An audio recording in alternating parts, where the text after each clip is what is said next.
So, another question many people want to ask is what about sex?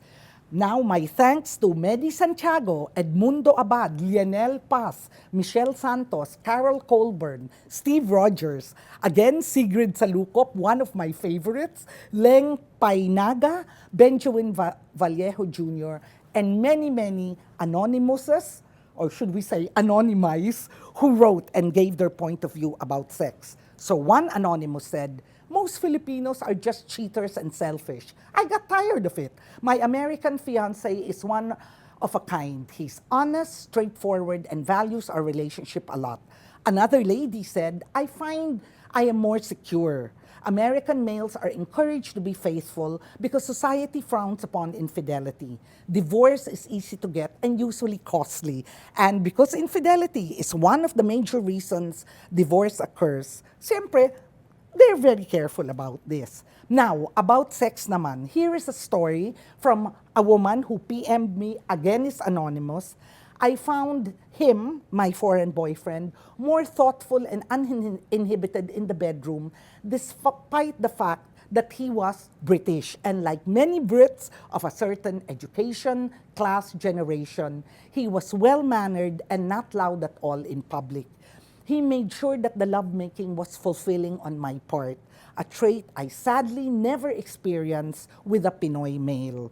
Grabbing thoughtful to a fault, he aimed to please. Part of it also is that he made me feel very, very attractive.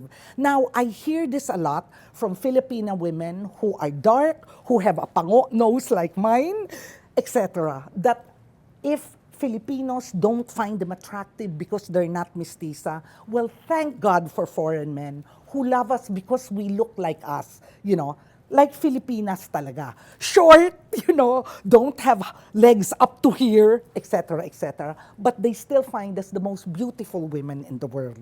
So, another anonymous person, unlike Filipino men who will promise you the moon and the stars and say, I love you on the fifth date just to get into your pants, I have a German husband. Now, Germans are very measured and precise on what they say so as not to be misunderstood. Parang BMW, hindi ba? Or Audi. Anyway, that's my comment, not hers. It took him almost 5 months to utter the words, I love you. They are also egalitarian on gender roles in the relationship.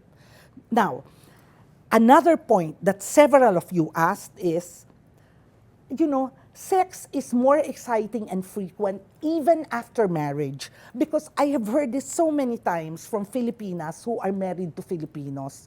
Doc, bakit ba bago kami nagkasal, ang sarap-sarap ng sex namin, ang tindi-tindi. Pero once nagkasal na kami o once may anak na kami, parang hindi na kasing exciting yung sex. This has to do with the Madonna-prostitute dichotomy, which in my clinical experience occurs in all cultures, but seems to be more deep-set in our culture. We can talk about that at some other episode if you like, but you have to tweet me or Facebook me if you want this to be something we're talking about, okay? Sigrid Salukop, one of my favorites, says, yet, despite the fact that Filipino men are usually unfaithful, these men are not exactly anything like Eric Bana. Sorry for saying this, but it must be said for the sake of being true to what I really feel. And yet these Filipino men, these non-Eric Bana men, have the audacity to cheat on their wives or girlfriends. Another anonymous says, I had to describe or show how I wanted it, the sex.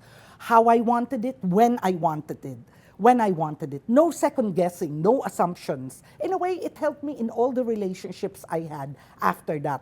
Walang saan mo natutunan yan if I seem to know more than him with regards to sex. Another person said, they smell different. Now, frankly, I don't know if that's supposed to be good or bad. Now, a very good question from one of the best investigative journalists around, and that is Glenda Gloria. Hindi ko alam kung alam ninyo, but Glenda Gloria, together with Marites Vitug and Chai Hofiliena, started Newsbreak. By the way, they all work with Rappler. Anyway, a lot of women seem to ask them, I am not necessarily saying this is their question, pero pwede rin. Okay? A lot of Filipina ask them, totoo po ba nang mas malaki ang mga ari ng foreigners, pero yung mga Pilipino naman, kahit mas maliit, mas matitigas at mas matagal maglast? Actually, I don't know, although this is something I've heard from many, many Filipinas. So, and Filipinos who have foreign and Filipino lovers. Hindi ko alam kung ano lang yan, not only wishful thinking, but compensation. So what I would like to know is answer me naman so I can share your answers with other people. Okay? I will give you more tips next week when we talk about Filipino-Foreign relationships with the Filipino male as the lover. I don't want you to think this is a hate fest about Filipinos or a love fest to foreigners. I hope you know that I am the last one and Rappler people are the last ones to have colonial mentalities. However, this is what the facts are, no? And as you know, we hope to share facts and not just politically correct statements. So, what are the tips right now if you are the Filipina married to a foreigner, or you are a Filipino with a Filipino partner, with a foreign partner, and you live abroad? You know the nearest Philippine embassy and consulate. And of course, because we are not racist, I want the foreigners to know if you live in this country, living with a Filipino/Filipina partner, know where your embassy is. Okay? Number 2, know as much as you can about what you are getting into. Mahirap kasi kung kailan kasal na kayo, tsaka mo lang malalaman na tabu pala para sa kanila ang nakagawian mong gawin. Okay? Warn the foreign party that a marriage to a Filipina or a relationship with a Filipino, and happily, there are now homosexual relationships that are legal.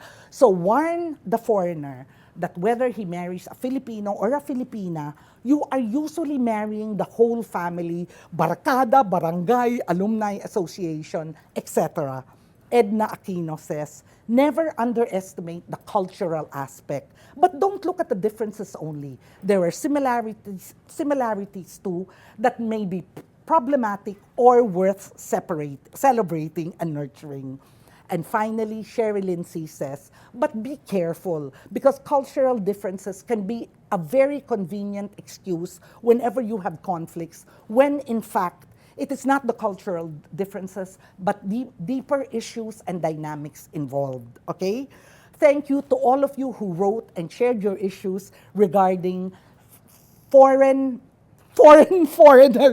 married or having relationships with Filipinas, okay? I hope we can have a show about Filipino men as partners with foreign men and women. Again, as I say, we love Filipinos. After all, this is who we are. But please don't forget part 2 about the other way around, no?